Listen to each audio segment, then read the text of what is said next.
Namah Shivaya. Om Namah Shivaya. Hari Om. Digambaraha. Dig means the directions. Ambaraha means the clothes. When we contemplate on the Vishwarupa Bhagavan, the directions are his clothes. 10 directions, they are his clothes. What is the meaning of Digambara actually? When one says that space are the clothes, we define ourselves with the kind of clothes we wear. We feel we are more beautiful because of the clothes we wear.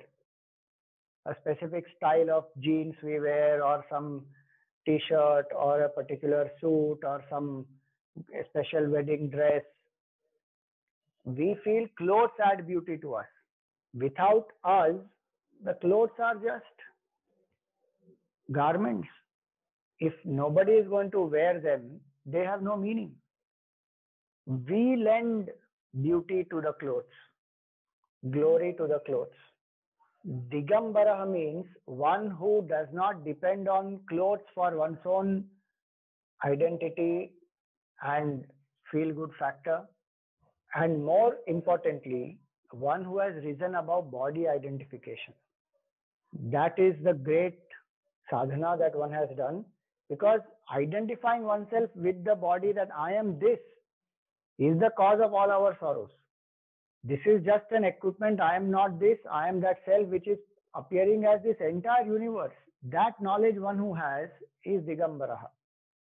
This name also indicates the Leela that Bhagavan had done when he appeared as a Digambara without any clothes in the Darukavan as a bhikshu.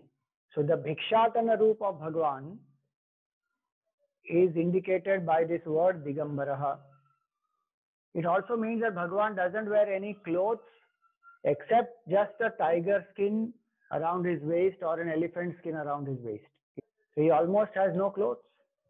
Again, it is symbol of self-mastery, of rising above body identification, going beyond the gender. And from a Vedantic standpoint, it also means that Bhagavan is the one who pervades this entire universe. Ishavasyam idam sarvam yat kincha jagatyam jagat. The seeker must contemplate that this entire universe is pervaded by that Supreme Lord. So when we say directions are his clothes, it means that Bhagavan is all pervasive. And so a seeker can experience divinity every moment, here and now, as well as all around oneself. There is nothing unholy, undivine for a spiritual seeker. With the grace of the Supreme Lord, may we experience that state of Digambaraha, where we also go beyond body identification. Many saints and sages also have Digambara Roop. They don't wear clothes. Today, if one goes out in public without clothes, one may even get arrested because of various laws which are there. So the objective is not that one shuns away all the clothes. The objective is to live in that exalted state where one has gone beyond body identification. So whether the clothes are there or not there, it doesn't even matter to such a great master who has transcended body identification. In fact, the Gita says this body itself is like a cloth. And when we die and we take up new body, it is like dropping old clothes and taking up new clothes. Nobody grieves when one drops the old clothes and wears new clothes. One doesn't grieve when one has to drop the old clothes and take up the new clothes, because the body itself is like the old clothes. There is no fear, there is no sorrow for such a great person at the time of death. One effortlessly just drops it. So many great masters have consciously ejected out of the body. Puja Gurudev Swami Chinmayananji's Guru, Swami Taponji Maharaj, effortlessly dropped his body.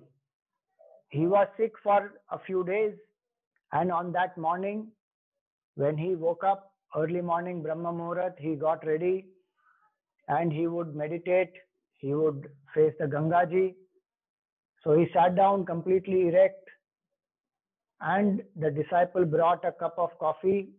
He took one sip and he said, Ishwar ko dhanyavad ho, ab main chalta hu. And he ejected out of the body. Just like we go from one room to the other effortlessly, this great master dropped the body. And because one is already realized who is abiding in the self, there is no rebirth for that person. And that's why when such a great master drops the body, it is called Videha Mukti. While living, that person was free, that is Jivan Mukti, free from body identification, free from the sense of ego and ignorance. And when this body drops, the final shackle, as though, which was this body, which was going on because of its own prarabdha. The Mahatma has nothing to do with it because one is a sakshi of all the happenings of the body. When that also drops, that is the ultimate liberation. It is called Videha Mukti. Hence, by the grace of the Supreme, may we experience Jivan Mukti and Videha Mukti and become Digambaraha.